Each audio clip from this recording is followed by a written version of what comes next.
Have you heard of fear of commitment before? Have you ever been with a person that you think that they had fear of commitment? Or are you a person who is afraid of committing? Welcome to Anti-Loneliness channel. I'm Vaski Sarandopoulou and I'm a psychologist, and through my videos I answer all your questions on mental health, relationships, self-awareness and self-growth. Today we're talking about fear of commitment, and in this video I will explain what is fear of commitment, what is not, what are the causes, the signs, but also some first steps to overcome it. First of all, a person who has fear of commitment is not a person who wants to stay single forever. Is not a person who doesn't have any feelings.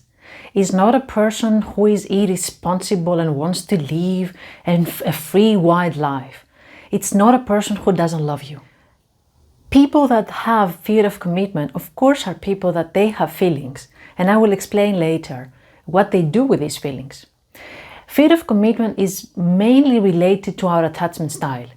I will explain in another video what I mean with attachment style. But in a nutshell, we have 4 attachment styles: secure, avoidant, fearful, and fearful avoidant. Specifically, the fear of commitment that we are talking about today is related with the avoidant attachment style. Avoidant means that I avoid intimacy. I pull away when other people come closer to me. I'm uncomfortable when I'm sharing emotions and deep thoughts and when I'm opening up. I minimize emotional experiences, mine, but also others. I appear confident. This is what I call the James Bond look. Very confident, but at the same time very avoidant. James Bond is the epitome of avoidance. Also, having an avoidant attachment style means that you want to be independent because you think that being dependent means losing yourself. And also, you have difficulty trusting others. Where this avoidant attachment style comes from? It usually comes from past emotional experiences. We are not born avoidant. We learn to behave to other people in such a way. And mainly it comes from relationships with our main caregivers, our parents, and how they behaved and responded to our emotional needs. Or maybe how they showed emotions, whether they were allowed or not, or whether they were displayed in the family. So now that you understood a little bit where the fear of commitment comes from, let's go into some signs. What are the signs of somebody who has fear of commitment?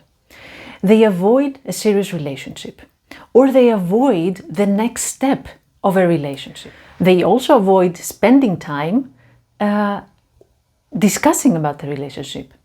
They question a lot the relationship, and especially before the next step. In my practice, I usually have couples that they are going through struggles or through a lot of fights, especially just before they make the next step. Like they move in together, or they have a baby, or they take a loan together. Especially then, they are fighting a lot. It's like they are challenging the relationship so that they can see whether they can be together. So it's the same thing that an avoidant, a person with fear of commitment, is doing as well. And also, they don't allow themselves to connect emotionally. And they feel trapped when the other person wants to talk about the relationship, wants to talk about the future of a relationship. They feel like suffocating. And what happens also is that they want space every time their partner wants closeness. So that was a little bit about the profile of the person that chooses distance in order to avoid commitment. What are some steps in order to overcome that fear of commitment? First of all, let's keep the first word, which is fear. It's a fear, like every other fear that we have in our lives, and we have a lot. We're human beings and we are struggling with our fears most of our lives.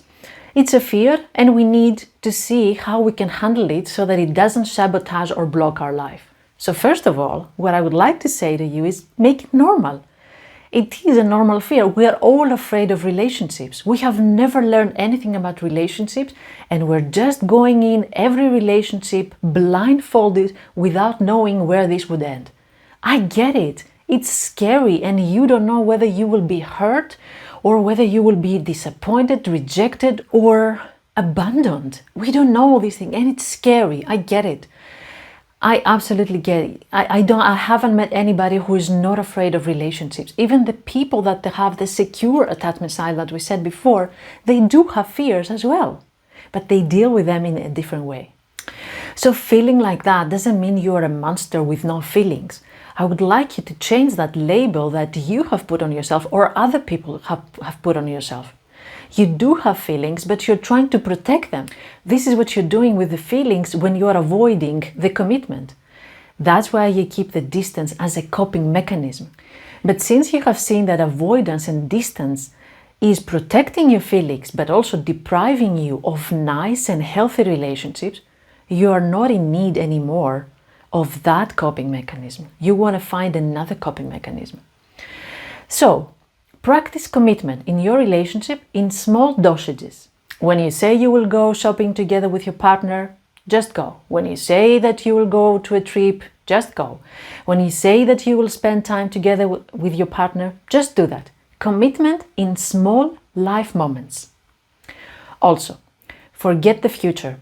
Stay at the present. Try to find positive evidence from the past. What happened to you back then when you committed?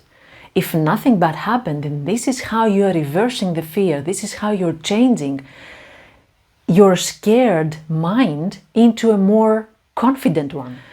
Another thing that I would like to ask you to do is explore your fears.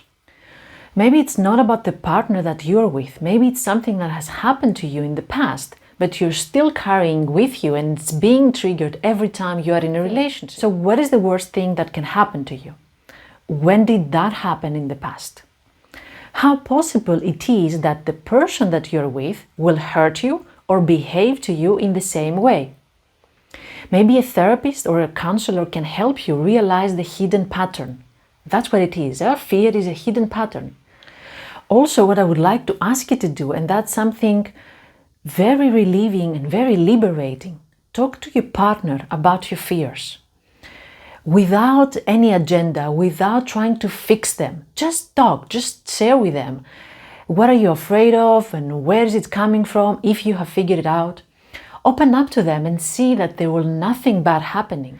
But if your partner confirms you're suspicious and if you open up, they dismiss you, for example, explain to them that this is important for you in order to start opening up and therefore connecting and committing more.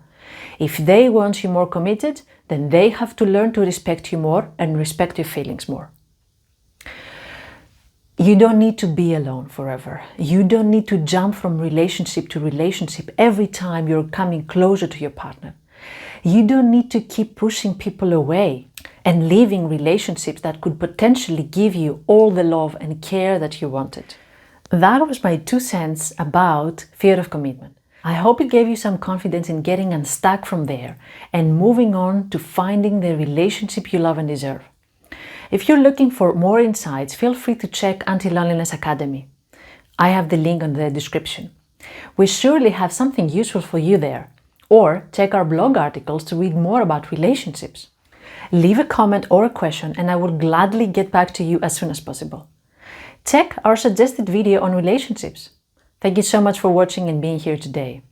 Take good care of yourself.